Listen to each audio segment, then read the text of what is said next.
Hi friends, അസ്സലാമു അലൈക്കും. Welcome to my YouTube channel.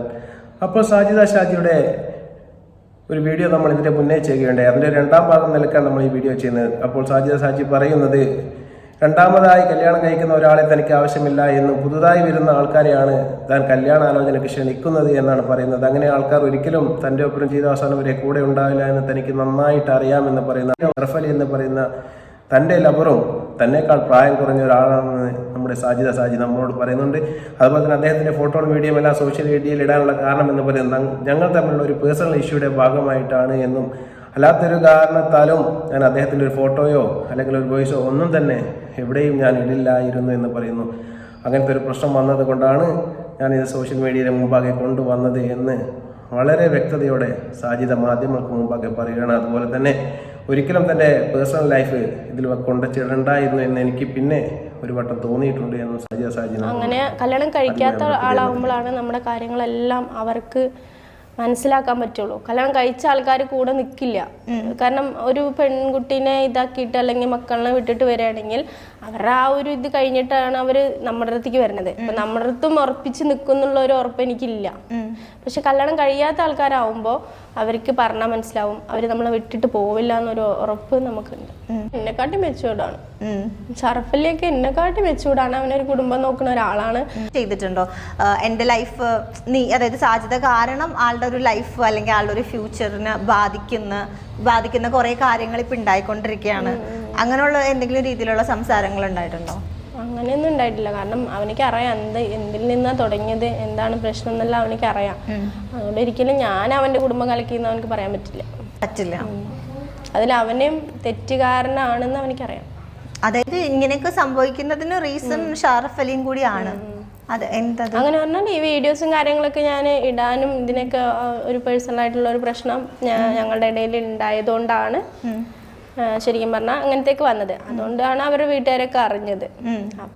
പ്രത്യേകിച്ച് വായു പരിപാടിയൊന്നും ഇല്ല. യൂട്യൂബ് കാര്യങ്ങളൊക്കെ ആയിട്ട് പോവാ, മക്കളായിട്ട് മുന്നോട്ട് പോവാ. എന്തെങ്കിലുമൊക്കെ നല്ല പ്രപ്പോസ് വന്നാൽ കല്യാണം കഴിക്കും. അങ്ങനെയുള്ള ഒരു തിരഞ്ഞെടുക്കുന്നത് അങ്ങനെ അത് സത്യമാണ്. ശരിക്കും പറഞ്ഞാൽ കുറേ ഫ്രണ്ട്സുകളും അതുപോലെ തന്നെ ഇപ്പോഴുള്ള ആൾക്കാർ, ഇപ്പം ഞാൻ പറഞ്ഞല്ലേ എനിക്ക് വരുന്ന പ്രപ്പോസൊക്കെ 26-27 വയസ്സുള്ള. അപ്പോൾ അവർ ശരിക്കും പറഞ്ഞാൽ കുറച്ച് മെച്ചൂർഡായിട്ടുള്ള പെൺകുട്ടികളാണ് അവർ തിരഞ്ഞുകൊണ്ടിരിക്കുന്നത്. ശരിക്കും പറഞ്ഞാൽ ചെറിയ പെൺകുട്ടികളെ അവർക്ക് ആ ഒരു ഇതിൽ കാണുന്നില്ല. അതുകൊണ്ടാണ് ഞാൻ അങ്ങനെ പറഞ്ഞത്. അല്ലാണ്ട് ഒരിക്കലും എല്ലാ ആമ്പിള്ളേരും ആന്റി ലവേഴ്സ് ആണ് ഞാൻ പറയുന്നില്ല. മാറ്റി മാറ്റി പറയുന്നത് കൊണ്ട് ആൾക്കാർക്ക് കുറെ സംശയങ്ങൾ വരുന്നുണ്ട്. ഇവിടെ ഒരു സ്ഥലത്ത് എന്ന് പറയും, ഇവിടെ വേറെ പറയും. അപ്പൊ അതെന്താ നീ അങ്ങനെ പറയുന്നേന്നുള്ള ഒരു സാധനത്തിന്റെ പുറത്താണ് സാജിദക്കെതിരെ ഹെയ്റ്റ് വരുന്നത്. അല്ലാണ്ട് സാജിദ കല്യാണം കഴിച്ചാലും കഴിച്ചില്ലെങ്കിലും ഇവിടെ നേരം വെളുക്കും, സൂര്യൻ അസ്തമിച്ച രാത്രിയാകും, ഒരു പ്രശ്നമില്ല. പ്രശ്നങ്ങൾ കഴിഞ്ഞിട്ടും ഞാൻ അവനോട് പറഞ്ഞപ്പോ അവൻ അങ്ങനെ നമ്മളെപ്പോഴും പഴയതുപോലെ ഇങ്ങനെ ആണോ അങ്ങനെ തന്നെ നമുക്ക് മുന്നോട്ട് പോകാൻ തന്നെയാണ് അവൻ പറഞ്ഞത്. കുഴപ്പമില്ല, കല്യാണം കഴിക്കട്ടെ. ഇനിയിപ്പോ ഞാൻ എന്റെ ഒരു ശാപിക്കുന്ന പോലെ കല്യാണം കഴിക്കട്ടെ അങ്ങനെയല്ല, അവനിക്കൊരു ലൈഫ് വേണമല്ലോ. കാരണം എന്നെക്കാളും ശരി പറഞ്ഞാൽ അവന്റെ കുടുംബത്തിനെയാണ് ഞാൻ നോക്കുന്നത് കേട്ടോ. കുടുംബത്തിന്റെ ഒരു ഫോട്ടോ എടുത്തിട്ട് ചെയ്തിട്ടില്ല. അപ്പൊ ഇതൊരു ചെയ്യാൻ ഒരു മെയിൻ ഒരു കാരണം ഉണ്ട്. ആ ഒരു കാരണം ഞാൻ ഇവിടെ പറയുന്നില്ല. അവനിക്ക് അറിയാം അതെന്താ കാരണം എന്ന് മെയിനായിട്ട്. അതുകൊണ്ടാണ് അങ്ങനത്തെ പ്രശ്നം വന്നതെന്ന് അവനിക്ക് അറിയാം. അതുകൊണ്ട് ഒരിക്കലും എന്നെ തെറ്റ് പറയാൻ പറ്റില്ല. കാരണം ഈ കല്യാണത്തിന്റെ കാര്യങ്ങള് അങ്ങനെ നല്ല പേഴ്സണൽ ആയിട്ടുള്ള കാര്യങ്ങളൊന്നും എല്ലാത്തിനും സാജിദയുടെ കയ്യിൽ ശക്തമായ വാക്കുകളുടെ മറുപടികളുണ്ട്. അതുപോലെ തന്നെ സാജിദ പറയുന്നുണ്ട് തനിക്ക് ഇദ്ദേഹത്തിൻ്റെ ജീവിതം നശിപ്പിക്കണമെന്നൊന്നും യാതൊരു ആഗ്രഹവും ഉണ്ടായിരുന്നില്ല എന്നും തങ്ങൾ തമ്മിലുള്ള ഒരു പേഴ്സണൽ ഇഷ്യൂവിൻ്റെ ഭാഗമായിട്ടാണ് ഇതെല്ലാം ഞാൻ സോഷ്യൽ മീഡിയയിൽ വന്ന് പറയാനും അതുപോലെ തന്നെ വീഡിയോകളും ചിത്രങ്ങളും എല്ലാം തെളിവ് സഹിതം പുറത്തുവിടാനും ഞാൻ തയ്യാറായത് എന്ന് പറയുന്നു. അതുപോലെ തന്നെ അത്രയും സ്നേഹത്തിലായ സമയത്ത് ഏകദേശം ഭർത്താവ് മരിച്ച് 1 വർഷം തികയുന്നതിന് മുമ്പ്, ഭർത്താവ് മരിക്കുക എന്ന് പറഞ്ഞാൽ ഭർത്താവ് സൂയിസൈഡ് ചെയ്യുകയാണ്, ആ 1 വർഷത്തിന് മുന്നേ തന്നെയാണ് അദ്ദേഹം ഷറഫലി എന്ന് പറയുന്ന ഒരു കാസർഗോഡ് ചെറുപ്പക്കാരനുമായി പ്രണയത്തിലാവുന്നത്. അദ്ദേഹത്തിൻ്റെ വീഡിയോകളാണ് ഇപ്പോൾ സോഷ്യൽ മീഡിയയിലെല്ലാം തന്നെ അവർ പോസ്റ്റ് ചെയ്യുകയും അതുപോലെ തന്നെ അദ്ദേഹത്തിൻ്റെ കുടുംബത്തിനെ അത് വളരെ മോശമായ രീതിയിൽ ബാധിക്കുകയും ചെയ്യുകയുണ്ടായി. എന്നാൽ അവർ സ്നേഹത്തിലാണെന്ന് തന്നെ ഇരിക്കട്ടെ. അതുപോലെ തന്നെ അതേ സമയത്ത് ഈ സ്ത്രീ മറ്റൊരു വ്യക്തിയുമായിട്ട് വിവാഹ കാര്യങ്ങൾ ചർച്ച ചെയ്യുകയും അതുപോലെ തന്നെ ആ വ്യക്തിയിൽ നിന്ന് പണം സ്വീകരിച്ച് മഹറിനെ എന്ന് പറഞ്ഞിട്ട് ആ വ്യക്തിയെ ഒരു ജ്വല്ലറിയിൽ പോയതിനു ശേഷം ഒരു മാല കാണിച്ച് ഇതാണ് ആ മഹർ എന്നും താൻ മഹർ വാങ്ങിയെന്നും താങ്കളുടെ പേര് ലോക്കറ്റിൽ അടിക്കാൻ വേണ്ടി പബ്ലിക്കായിട്ട് ലൈവായിട്ട് അദ്ദേഹത്തെ വിളിച്ച് അദ്ദേഹത്തിൻ്റെ പേരിൻ്റെ സ്പെല്ലിങ്ങും കാര്യങ്ങളും എല്ലാം ചോദിക്കുന്നത് വളരെ വ്യക്തമായ ഒരു കാര്യമാണ്. അതിനെക്കുറിച്ച് നമുക്ക് സാജിദാക്ക് എന്താണ് പറയാനുള്ളത് എന്ന് നമുക്ക് ചോദിക്കാം. പറഞ്ഞത് ഞാൻ അയാളുടെ അടുത്ത് ഈ പറഞ്ഞ ഇങ്ങനെ വീഡിയോ എടുക്കാൻ വേണ്ടിയിട്ട് ഞാൻ ഇട്ടതാണ്, ജസ്റ്റ് ഇട്ടെന്നുള്ളൂ. അപ്പോൾ അയാൾ വിചാരിച്ചു അയാൾക്ക് വേണ്ടി മെഹറടിച്ചു എടുത്തു എന്നല്ല. പിന്നെ അയാളോട് ഒരിക്കലും ഞാൻ ക്യാഷ് ചോദിച്ചിട്ടില്ല. ക്യാഷ് ചോദിച്ച വീഡിയോ അല്ല റെക്കോർഡ് എവിടെയും കാണില്ല. അയാളായിട്ട് എനിക്ക് പൈസ അയച്ചതാണ്. അപ്പോൾ ഇയാൾക്ക് ഇതാണ് തൊഴിൽ. ഇങ്ങനത്തെ യൂട്യൂബേഴ്സിനെയും ഇങ്ങനെ ഭർത്താക്കന്മാരില്ലാത്ത പെൺകുട്ടികൾക്ക്, അയാൾക്കും കല്യാണം കഴിഞ്ഞിട്ടുണ്ട്, 3 മക്കളുണ്ട്, പ്രായമുള്ള മക്കള് 10-16 +2 ഒക്കെ കഴിഞ്ഞ മോനുണ്ട്, എല്ലാം ഉണ്ട്. ഭാര്യ 1 വർഷമായിട്ട് അയാളുടെ കൂടല്ല. അങ്ങനത്തെ ഒരു സംഭവം ഉണ്ട്. അപ്പൊ ഞാൻ ആദ്യം വിചാരിച്ചു ഇയാള് നല്ല സംസാരമൊക്കെ ആയപ്പോ നല്ല ആളായിരിക്കും വിചാരിച്ചു. പിന്നെ ഇയാളുടെ ക്യാരക്ടർ എങ്ങനെയാണെന്ന് മനസ്സിലായപ്പോ ഞാൻ ഒഴിവാക്കിയതാണ്. അപ്പൊ അതായത് ആ മഹർ ചുമ്മാ ഒരു ഷോയ്ക്ക് വേണ്ടിട്ട് ഫോൺ വെറുതെ വീഡിയോ എടുത്തിട്ട് അയച്ചു കൊടുത്തതാണ്. ഷറഫ് അലിന്റെ കാര്യത്തിൽ വന്നപ്പോഴാണ് സ്വന്തം കയ്യിൽ നിന്ന് ക്യാഷ് വാങ്ങിച്ചത്. അപ്പൊ മേടിക്കാൻ വേണ്ടിട്ട് വെച്ച ക്യാഷ് ആയിരുന്നു ഞാൻ പറയുകയാണ്. ഇദ്ദേഹം ഒരു മോശപ്പെട്ട സ്വഭാവക്കാരനാണ് എന്നും അതുപോലെ തന്നെ ഒരുപാട് സ്ത്രീകൾക്ക് ഇതുപോലെ തന്നെ പണവും സ്വർണവും അതുപോലെ തന്നെ മൊബൈലും എല്ലാം വാങ്ങിക്കൊടുത്തിട്ടുണ്ട്.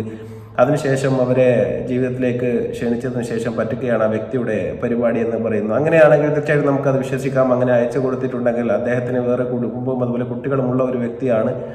അദ്ദേഹം ഒരു പൊട്ടനായതുകൊണ്ട് അദ്ദേഹം അയച്ചു കൊടുത്തെങ്കിൽ അത് അദ്ദേഹം തന്നെ അനുഭവിക്കട്ടെ എന്ന് മാത്രമേ നമുക്കും പറയാനുള്ളൂ. അതുപോലെ തന്നെ മറ്റൊരു കാര്യം അവർ ചോദിച്ചാൽ, ഫ്രണ്ട് സർക്കിളിനെ കുറിച്ച് ചോദിച്ചാൽ, ഷറഫ് അലിയെക്കാട്ടിലും അടുത്ത ഒരു നെടുന്തൂണായി നിൽക്കുന്ന വേറെ ഒരു വ്യക്തി തനിക്കുണ്ട് എന്ന് സാജിദ നമ്മോട് പറയുകയാണ്. അദ്ദേഹത്തിനോട് എല്ലാ കാര്യങ്ങളും തുറന്നു പറയാൻ വേണ്ടി സാധിക്കുമെന്നും എന്നാൽ ഷറഫ് അലിയോട് എല്ലാ കാര്യങ്ങളും തുറന്നു പറയാൻ വേണ്ടി സാധിക്കില്ല, അദ്ദേഹം ഒരു ചൂടനാണ് എന്നാണ് സാജിദ പറയുന്നത്. ഇഷ്ടമുള്ള ആൾക്കാരുണ്ട്, സുഹൃത്ത് ബന്ധം വലയൊക്കെ ഉണ്ട്, ഒരുപാടുണ്ട്. പഠിച്ച കുട്ടികളുണ്ട്.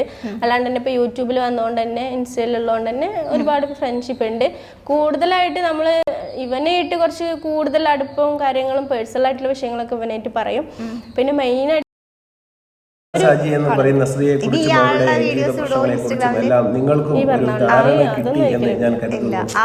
അദ്ദേഹത്തിനോട് ഒരു കാര്യത്തിൽ തീർച്ചയായിട്ടും നമുക്ക് ഒരുപാട് നന്ദിയും കടപ്പാടുമുണ്ട്. ഒരു യത്തീം മക്കളായ 5 കുട്ടികളെ ഇന്നത്തെ സമൂഹത്തിൽ പോറ്റി വലുതാക്കുക എന്ന് പറയുന്നത് വളരെ ശ്രമകരമായ ഒരു ദൗത്യം തന്നെയാണ്. അത് തീർത്തും മറ്റൊരാളുടെ കയ്യിൽ കൈനീട്ടാതെ അവരെ കൊണ്ടു നടക്കുന്നു എന്നൊരു കാര്യത്തിൽ തീർച്ചയായിട്ടും നമ്മൾ സാജിദയെ സപ്പോർട്ട് ചെയ്യുന്നു. അവരോട് സ്നേഹം, അനുകമ്പ നമ്മൾ പ്രകടിപ്പിക്കുകയാണ്. എന്നാൽ ഇത്തരം കാര്യങ്ങൾ അദ്ദേഹത്തിൻ്റെ പേഴ്സണൽ ലൈഫിൽ നടക്കുന്ന വളരെ മോശപരമായ ചില കാര്യങ്ങൾ സോഷ്യൽ മീഡിയയിൽ കൊണ്ടുവന്ന് ആൾക്കാരുടെ മുന്നിലേക്ക് ഇട്ടുകൊടുത്തതിന് ശേഷം അവർ അതിനെ ട്രോളി, അതിനെ കമൻറ്റ് ചെയ്ത്, അതിനെ റിയാക്റ്റീവ് വീഡിയോ ചെയ്ത് വളരെ മോശമായ രീതിയിൽ പൊതുസമൂഹത്തിലേക്ക് കൊണ്ടുവന്നാൽ നാളെ ഈ 5 മക്കളുടെ ജീവിതത്തെയും അത് മോശപരമായി ബാധിക്കുമെന്ന് മാത്രം ഓർമ്മിപ്പിച്ചുകൊണ്ട് വീണ്ടും നല്ലൊരു വീഡിയോയുമായി ഞാൻ നിങ്ങളുടെ മുമ്പിൽ വരുന്നതുവരെ നന്ദി, നമസ്കാരം, അസ്സലാമു അലൈക്കും.